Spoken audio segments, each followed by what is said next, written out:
Eu me chamo Ciro de Matos, filho de Augusto José de Matos e Josefina Pereira de Matos.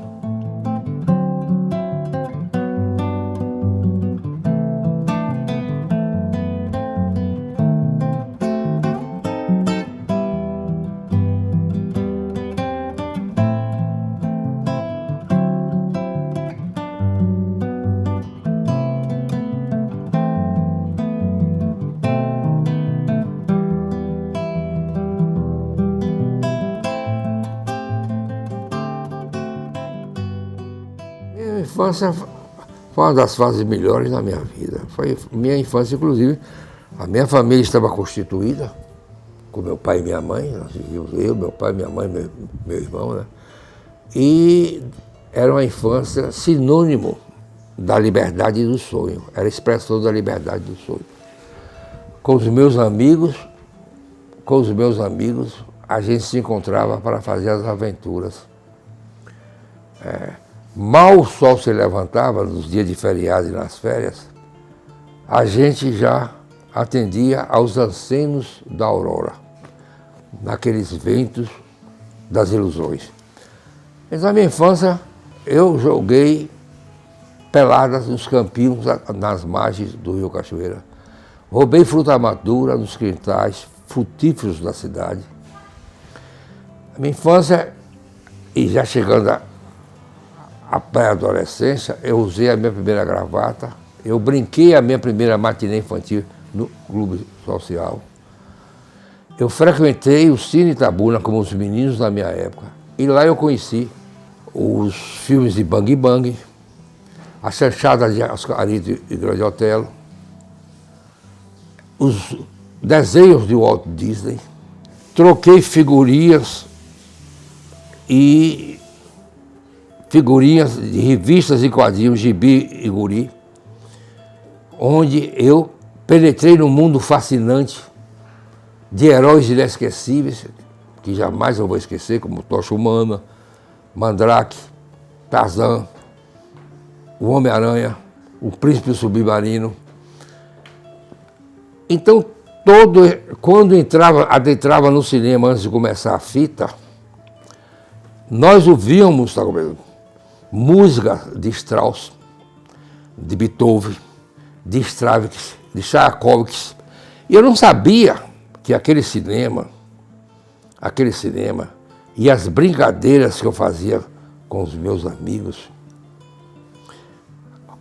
os mergulhos no Rio Cachoeira, o salto dos trampolins improvisados das beiradas do Rio Cachoeira, estava povoando minha imaginação de belezas e riquezas da fantasia e da imaginação. Isso, sem dúvida, contribuiu para que a minha sensibilidade começasse a se formar e desembocasse no escritor, no autor de livros infantis, de histórias e de poemas. E mais o que eu herdei de minha mãe, de ternura que ela passou para mim, com as histórias que ela me contava. Minha mãe era uma mulher cheia de ternura, cheia de encanto, gostava de contar histórias para os filhos adormecerem. Ela contava histórias para o filho sonhar, para o filho adormecer. E quanto mais contava, eu queria que ela contasse mais, né? Ela trabalhava, arrumava a casa, gostava de colocar flores no jarro, era uma doceira de mão cheia, atividade e vocação que ela herdou de minha avó. Ela também é uma costureira de mão cheia, fez enxoval para muitas filhas de famílias abastadas, e assim ela ajudou meu pai também a crescer no patrimônio. E ajudou meu pai a sustentar os filhos nos estudos. Não só aqui em Itabuna, as escolas, primária e curso de ginásio, como também quando nós fomos estudar interno no Marista, eu e meu irmão, e na faculdade de Direito. Então foram meus pais pessoas humildes, mas como acabei de dizer, meu pai, ele aprendeu as lições da vida no seu lado muito duro, muito cruel. Ele não teve ninguém que ajudasse a ele para chegar ao que chegou. Ele constituiu uma segunda família, e nessa segunda família ele formou os 3 filhos que teve nessa segunda família. Ele me contou certa vez, que quando ele chegou aqui, que trabalhou no armazém de secos e molhados, que ele dormia embaixo do balcão, só com a roupa do corpo. Antes de entardecer, ele ia para o Rio Cachoeira, lavava a roupa e ficava atrás das pedras esperando que ela secasse.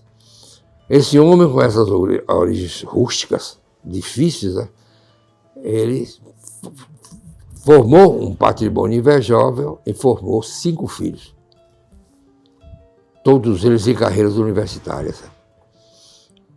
E minha mãe é aquela mulher que acho que foi dela que herdei essa vocação para escrever histórias, escrever contos infantis, poemas infantis, porque ela contava muitas histórias. Até antes de dormir mesmo, durante o dia, ela cantarolava, tá comendo. Gostava de amanhecer e abrir a porta da nossa casa e ficar ouvindo o canto dos passarinhos no quintal dos vizinhos, bicando as mangas maduras. Vem, meu filho, vem ouvir. Veja como é bonita a natureza. Então foi dela que eu herdei então, essa vocação, essa inclinação para ver a vida como poeta pela janela da ternura.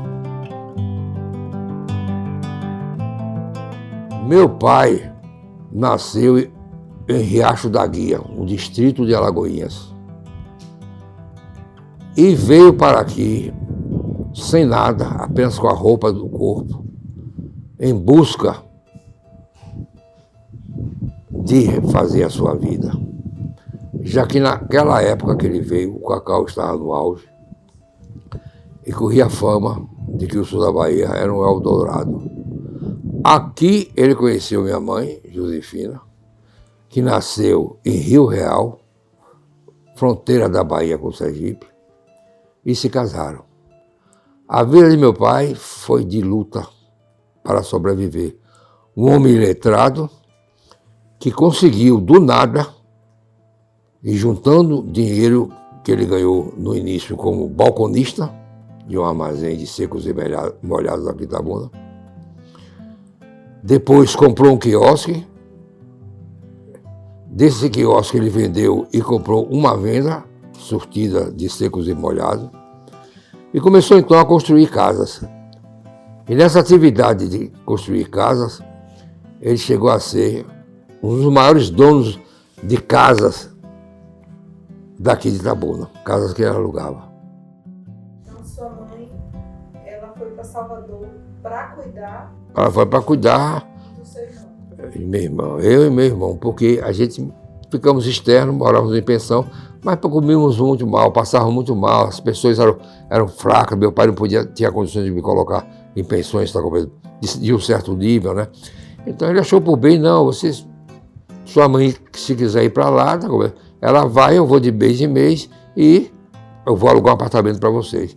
Realmente nós tínhamos tudo no apartamento. Ele não deixou a gente passar de uma necessidade. Mas ele moderno, aqui em Itabuna, ele se engraçou de uma moça jovem, muito mais jovem do que ele, e constituiu uma união que hoje era uma coisa comum, mas naquele tempo não era de maneira nenhuma.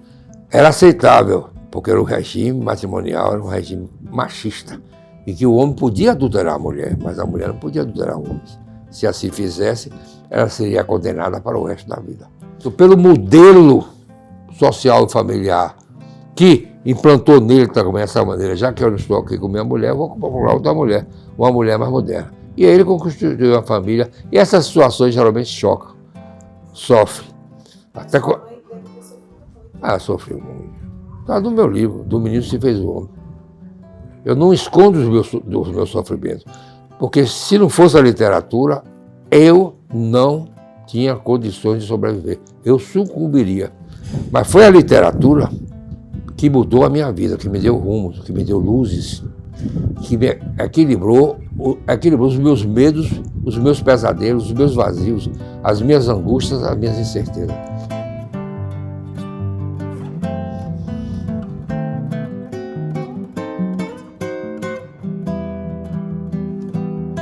Minha relação com a literatura começou por um livro grosso chamado Crestomatia. Esse livro é português, que a professora Odete Bide, uma moça de sangue árabe, mas que de sangue árabe, que nasceu na Arábia, mas que sabia português, como poucos professores da época, né? Muito avançado. Ela, então, passava a análise léxica e a análise gramatical de trechos de grandes autores, como Joaquim Nabuco, oradores, né? Rui Barbosa, Castro Alves, Joaquim Manuel Macedo, Visconde de Tonnerre, José de Alencar. Esses trechos vinham nesse livro de Crestomatia e ela passava as análises gramatical e a análise léxica. Então comecei a descobrir um mundo de homens que escreviam, pensavam, né? Através do sentimento, através da razão, pensava sobre a vida. Certa vez, eu fui comprar livros escolares no início de um ano escolar e de cadernos, na livraria Odete, de Totti, e lá eu vi 3 livros que estavam na vitrine que me chamaram a atenção. Venha Ver o Pôr do Sol, de Lígia Fagundes Teles, que se tornou uma grande romancista, e integrou a Academia Brasileira de Letras, de Ricardo Ramos, filho de Graciliano Ramos, Os Caminhantes de Santa Luzia, e as 2 histórias de Edgar Allan Poe, O Fantasma da Rua Borgue e O Fantasma da Rua Borgue e o Fantasma da Rua Borgue e Os Caravelhos de Ouro. Eu levei para casa esse livro e li.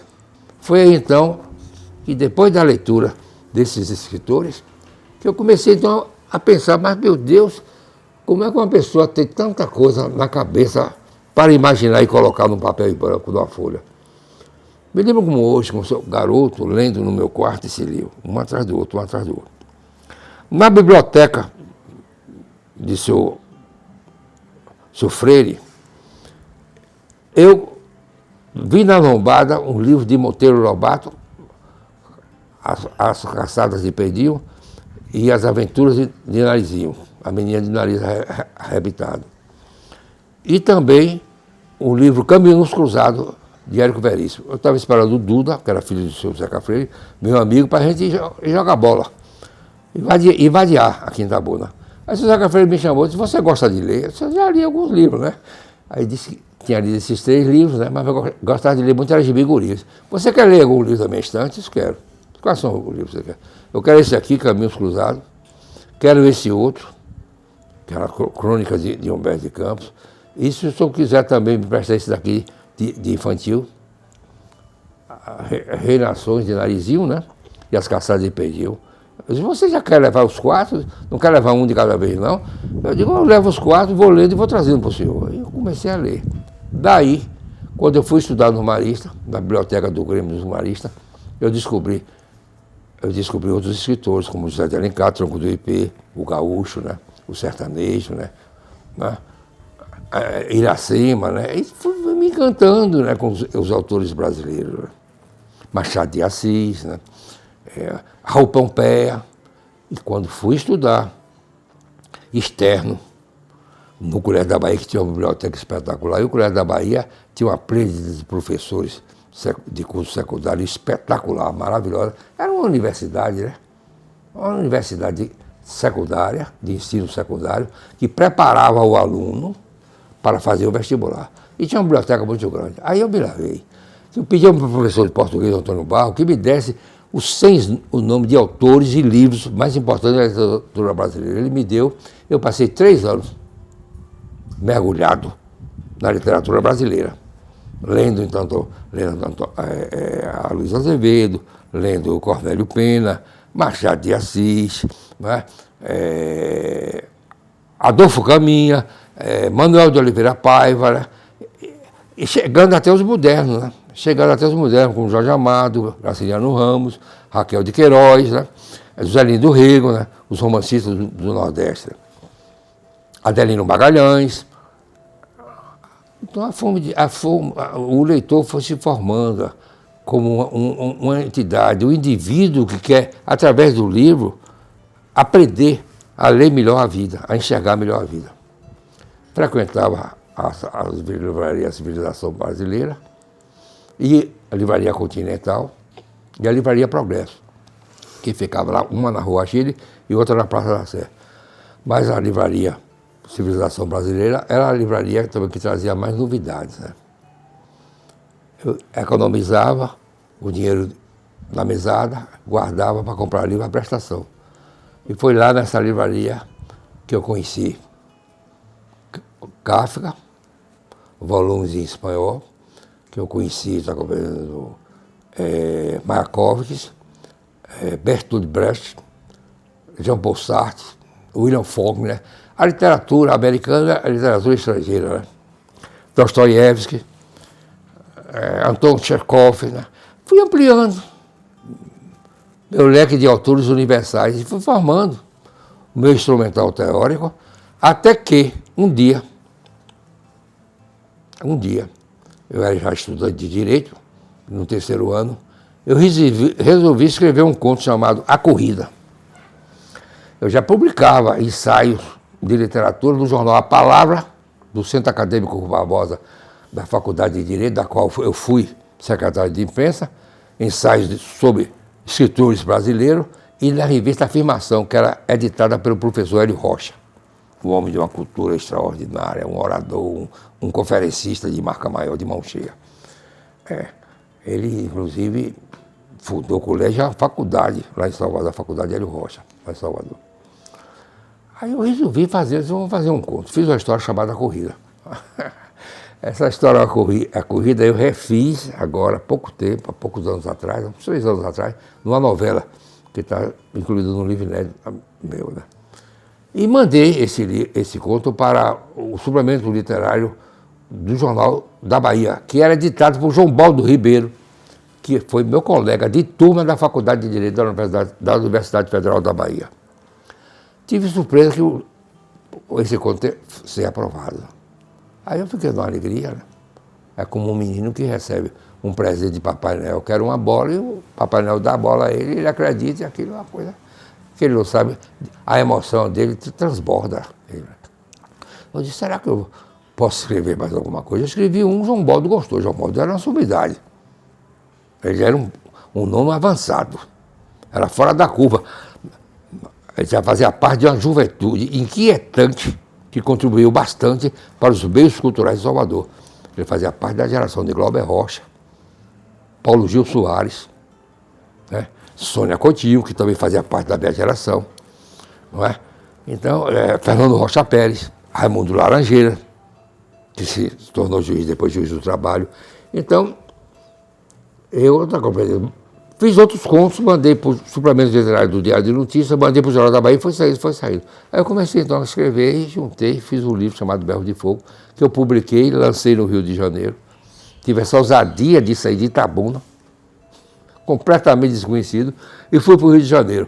Mas nisso o Hélio Borges me ajudou muito, porque ele fez a orelha do livro, e como ele fez a orelha do livro, o livro foi editado pela editora Leitura, essa editora Leitura era editora do jornalista e escritor Pernambucano Barbosa Belo, e numa edição patrocinada pelo Instituto, pela Biblioteca Nacional. A Biblioteca Nacional promoveu a edição desse livro. Então eu disse, vou lançar esse livro. Barbosa, você quer lançar aqui? Eu disse, vou. Aí eu fui de ônibus e lancei, e foi uma festa maravilhosa, porque naquele tempo o escritor tinha prestígio. O Rio e São Paulo se constituiu em tambor cultural do país. Se você lançasse um livro por uma editora, até de porte médio, ou de porte pequeno, de porte maior nem é bom falar. Em São Paulo, no Rio, o seu nome corria para o resto do Brasil. Porque havia livrarias, e essas livrarias tinham um circuito que a distribuição funcionava, os livros vinham de lá, da editora de lá. Aí, foi bem sucedido, muito concorrido, a Adonias Filho foi para o lançamento, Hélio Paulo foi para o lançamento, outros escritores que eu não me lembro na hora, Nélio da Pião foi, estava começando, eu conheci ela aí, estava começando. Elvira Fampel foi para esse lançamento, maravilha, né? Aí eu disse, bom, meu mundo é aqui. Eu não sou advogado, como meu pai quer que eu faça, quer que eu seja, né? Aí quando eu retornei para Itabuna, vendi meu escritório de advocacia e retornei com fé naquilo que eu queria fazer, ou seja, ser escritor. E lá, tá completo, eu me dei muito bem. Tirei um prêmio internacional com um conto chamado Inocêncio Selvagem. Publiquei contos na revista Cigarro, A Cigarra, publiquei contos no suplemento literário do Jornal do Comércio, fiz jornalismo nos Diários Associados como redator de Assis Chateaubriand, colaborei no suplemento do livro do Jornal do Brasil, que era um jornal de ponta, jornalismo de ponta. Hélio Pobre era um dos editores desse jornal, né? E de lá eu retornei depois de 5 anos. Eu retornei para Itabuna, porque minha mãe tinha falecido e precisava resolver problemas de inventário que meu pai, com a formação coronelista, estava amarrando o inventário. Amarrando o inventário do espólio, ele estava canalizando rendimentos nossos, coisas do espólio, né, para a segunda família dele. Aí eu vim. Ao vir para aqui, tá compreendendo? Eu tive que enfrentar meu pai porque ele não tinha acordo. Por ele, o inventário ia adiante. Depois de passar uma fase tumultuada na minha vida, o inventário terminou, eu não pude mais retornar para Salvador, perdi meu emprego de jornalista para o Rio, vendi meu apartamento e fui morar numa fazendinha sem água e luz com Marisa, que foi a moça que eu descobri em Bicaraí. E depois eu tive que retornar para aqui, tá vivendo um drama, porque não havia diálogo com meu pai, até que se resolveu o inventário. E eu sabendo que estava perdendo o ambiente que eu vivia como peixe dentro d'água. E aqui eu estava como peixe fora d'água, como um passo desgarrado do seu banco. Eu disse, mas eu tenho para sobreviver, porque eu recebi pouco, tive que também vender algumas coisas para sobreviver, eu tenho que voltar a advogar. Então eu voltei a advogar, mas não deixei de escrever. E o mundo me salvou, o desenvolvimento tecnológico do mundo. O nosso planeta se tornou uma aldeia global. A Oeste nasceu. Ela nasceu aí, quando eu cheguei para aqui, ela não existia ainda. Nasceu, tá compreendendo? E começou a televisão também a trazer as coisas de fora. Aí eu tinha onde ler, eu tinha biblioteca da Oeste, eu tinha de acompanhar o que se passava no mundo através da televisão. E aí, então, eu disse, bom, aqui está melhor, porque lá também a gente não tem tempo de ler muito não, lá no Rio. Eu fazia um esforço sobre-humano. Por causa da correria, as distâncias longes, o tempo encurta demais, tá comendo? Ninguém conhece ninguém, tá comendo? Embora depois você vai fazer seus grupinhos, vai fazendo seus amigos, né, com o tempo. Mas aqui a vida era mais tranquila. Ah, era mais tranquila. Tinha mais ler. Aí, quando eu fui morar na fazenda, esse lance é bom, né? Quando eu fui morar na fazenda São Bernardo, né, eu botei o nome em homenagem ao Graciliano Ramos, né? Eu comecei a escrever Sem Energia Elétrica, Os Brabos. Escrevi essas 4 novelas, juntei, mandei para um concurso da Academia Brasileira de Letras e ganhei o concurso em primeiro lugar. Aí pronto. Aí eu fui lançado nacionalmente como escritor, porque esse livro foi publicado na coleção Vera Cruz, de uma editora portentosa na época, a editora da Civilização Brasileira, que publicou Adonias Filho, publicou Jorge Amado, João Antônio, José Rota Veiga, né? Publicou Moacir Lopes, publicou também Dalton Trevisan, só publicava Cobra. Só publicava gente da pesada, de nível superior. Publicou Sônia Coutinho. Aí esse livro me levou, me serviu de salvo-conduto para ser publicado pela Civilização Brasileira. Passei a ser conhecido nacionalmente, no meio cultural. Não quer dizer que eu fosse best-seller, mas já era uma edição de 2.000 exemplares distribuídos para as livrarias do Brasil. E nunca parou de escrever. Aí eu disse, bom, então meu lugar é aqui, porque aqui eu tenho mais tempo para escrever. Voltei a advogar, mas a advocacia me absorveu muito, eu advoguei muito. Eu fui um advogado responsável. Eu estudava o processo, eu fundamentava as razões, os recursos, eu me preparava para interrogar as testemunhas. Eu advoguei aqui mais de 50 anos, né? Tanto que eu recebi até uma comenda de Baraquiso de Lisboa. Baraquiso de Lisboa, que foi um grande advogado e jurista de Salvador. Eu advoguei 50 anos na comarca de Itabuna, em Itajuípe, em Quaraci, em Bueralema, em Canavieira, em Tororó, onde eu tivesse questão, eu pudesse ganhar alguma coisa, eu fui para amealhar com honestidade. Aí então eu tinha medo também de deixar de escrever, porque a advocacia me absolvia bastante. Me absolvia bastante. Eu li menos, mas nasceu o poeta foi nesse período, porque a poesia era mais instantânea. E o primeiro poema que eu escrevi foi um poema infantil, O Bloco dos Bichos. Eu fiz emocionado pelo nascimento do meu primeiro filho, André Luiz. Namorava em Léo, não foi? Comecei a escrever outros livros infantis, outros livros infantis, outros livros infantis, outros livros infantis, e comecei a fazer poesia adulta, né?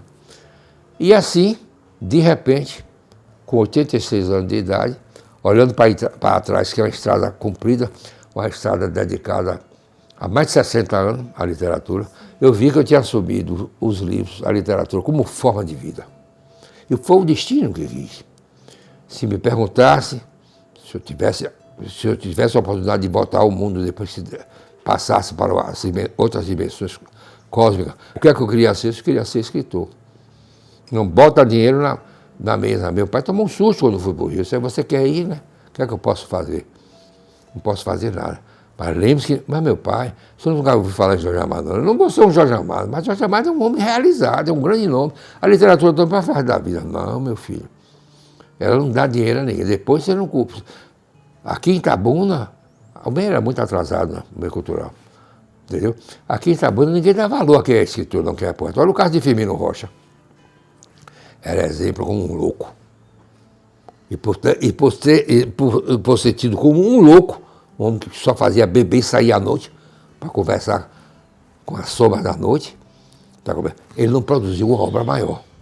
Se fosse hoje, porque o meio ambiente, por mais que você se choque com ele, a instituição que você pertence, por mais que você colida com ela, ela lhe dá nortes, ela lhe dá conhecimentos, ela lhe dá instrumental. Porque você conversa com gente, você lê, você escuta a opinião de outras pessoas. Né?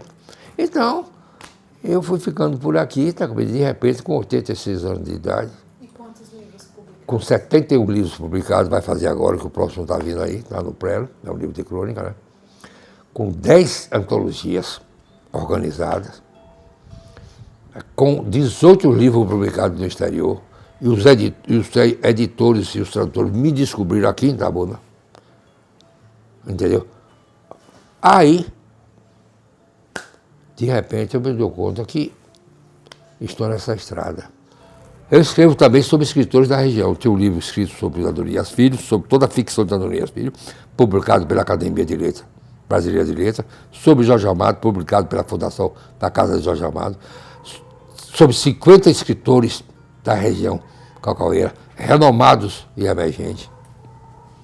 Né?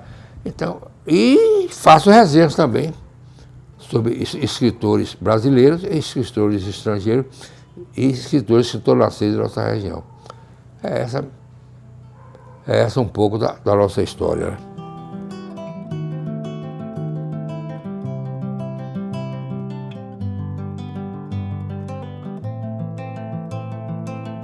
Então, aí, aqui está o meu livro, meu gabinete, né?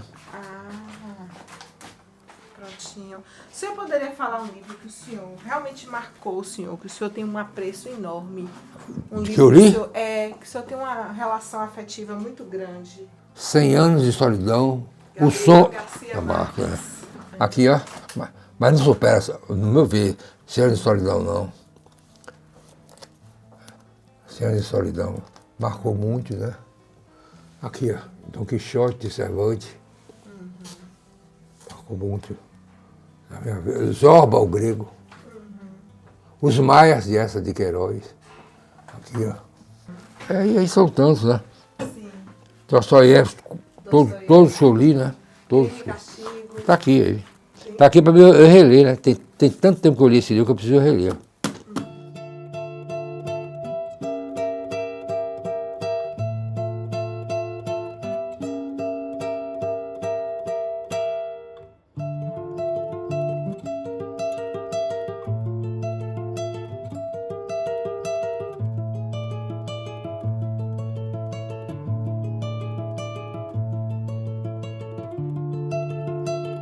Me tornei alitano e um dos fundadores da Alita por causa de Marcos Bandeira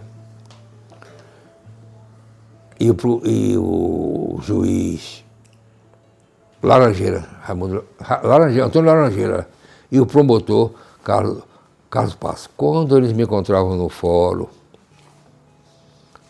ou às vezes me visitaram várias vezes na Alita, Ciro, vamos fundar a Academia de Letras de Itabuna. Eles tanto pediram. Eu digo, então vamos fazer a academia que eu sou. Eu não tenho muito perfil para acadêmico, reconheço. Tenho dificuldade de conviver em grupo. Eu tenho dificuldade de conviver em grupo. Né? Eu gosto mais da solidão. A solidão que me dá o silêncio para eu dizer de coisas indizíveis que só o silêncio me proporciona. Que eu digo através do verso, através do poema ou através da ficção. Então nós vamos fazer. Era presidente da FIC, cedi a sala da diretoria da FIC para as primeiras reuniões, comecei a convidar as pessoas, Marcos Bandeira também convidou, uma ou duas pessoas.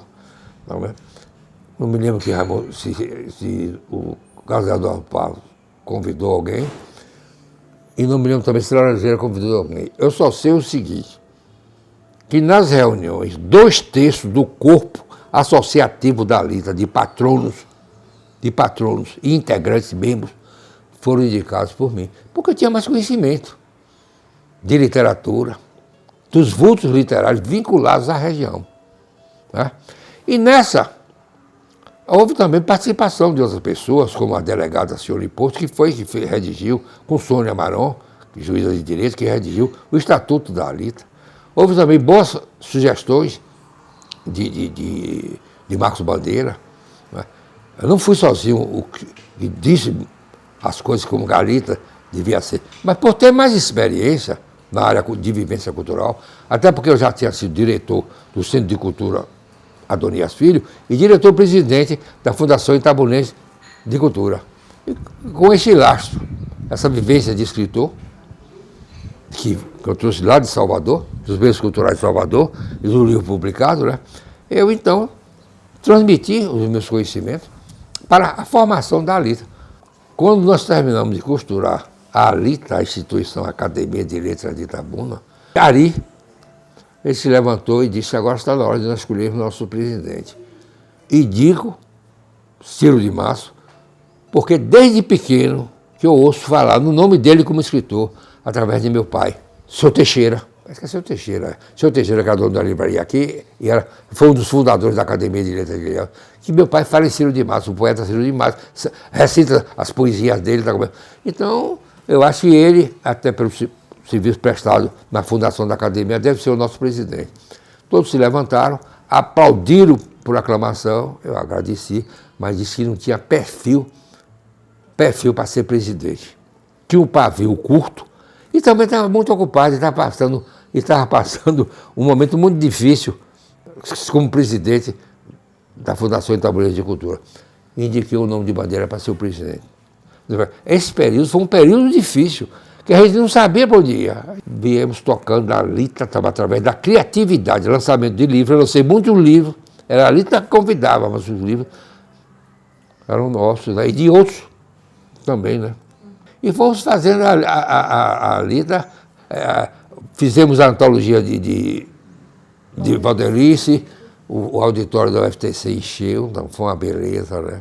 O senhor foi o primeiro editor da revista Guriatã, né? Eu fui o primeiro editor e fiz 3 números da revista Guriatã. Fiz sozinho, digo sozinho porque era Rui que ia fazer, mas Rui ficou doente, passaram essa tarefa para mim, eu fiz o primeiro número, tive que arranjar diagramador e arranjei Samuel Cardoso, o diagramador de meus livros de Brasília, me cobrou preço barato para fazer. Fiz o primeiro número, segundo número, terceiro número, a ideia da capa é nossa, a ideia do nome é nossa, a homenagem ao pássaro, que já em extinção e no meu tempo vivia em bandos aqui em Itabuna, nas roças próximas daqui da nossa cidade, e hoje é um dos marcos da Alita, é justamente a revista Guriatã. Fiz o hino, né? Não, uma noite que eu cheguei aqui, não foi, Marisa? Cheguei uma noite aqui, ela saiu de vez, né? Ela me estalou. Bicho, eu vou escrever. Vou escrever um poema para ali. Nunca escrevi nada sobre ela. Vou escrever uma ode para a Alita, né? É maior. ficou reduzido, porque Marcelo Gani, que fez a música, pediu para reduzir, para não ficar cansativo, então reduzir. Em 3 estrofes, né? Aí surgiu, né? Não é? A cidade contigo conhece que a vida não é nada vã, coisa vã.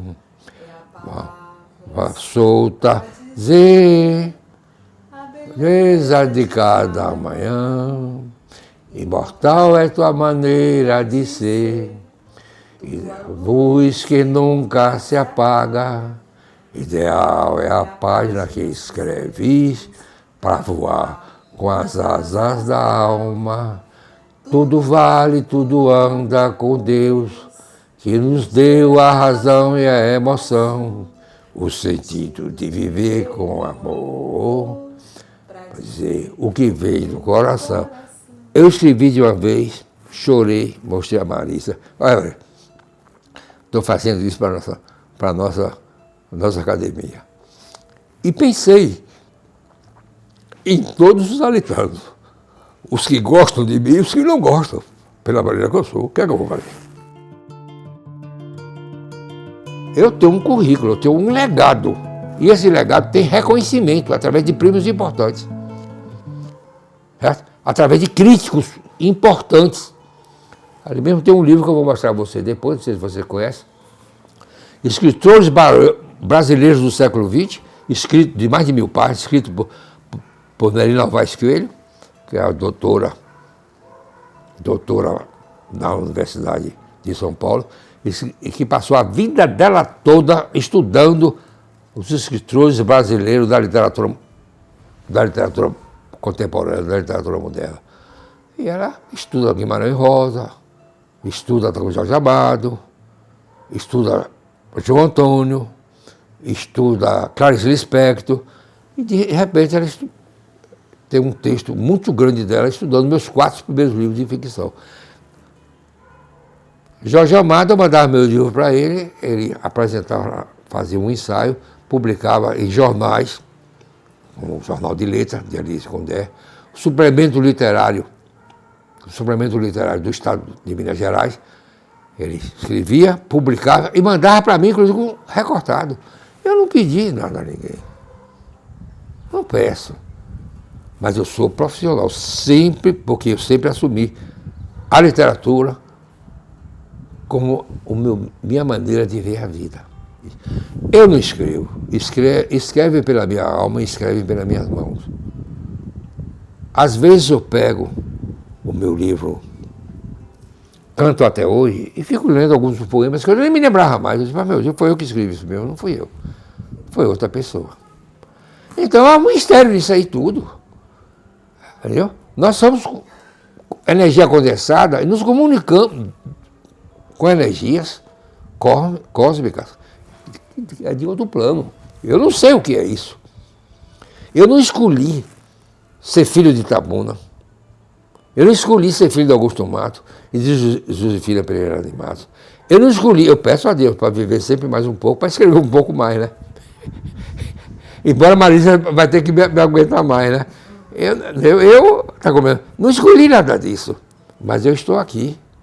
Eu fui lançado assim, como um acaso? É um destino. O que é um destino? Eu não sei o que é, são forças determinantes, cósmicas, não é? Que alguma ideia absoluta que criou e rege tudo isso, das coisas minúsculas às coisas maiúsculas, que é o princípio e o fim, essa ideia absoluta é que me botou aqui em cima e deve saber tirar melhor ainda. Aí quando eu estiver do outro lado, se ele me der licença para voltar aqui, eu venho conversar com você. Mas não vou amedrontar vocês não, viu? Nem meus filhos, nem coisa, né? E aí, vou ficar de fora olhando as reuniões da Lita, viu? E os debates da Lita, viu? Então eu não sei, Raquel, eu me sinto útil quando escrevo. E se eu me sentir útil com essas palavras que eu vou ficar, se eu tiver outro plano e estiver também me conectando com vocês, eu vou ficar satisfeito, né? Não é? Tudo vale, tudo anda com Deus, que nos deu a razão e a emoção, o sentido de de viver com amor, pra dizer o que vem do coração. O sentido de viver com amor, pra dizer o que vem do coração.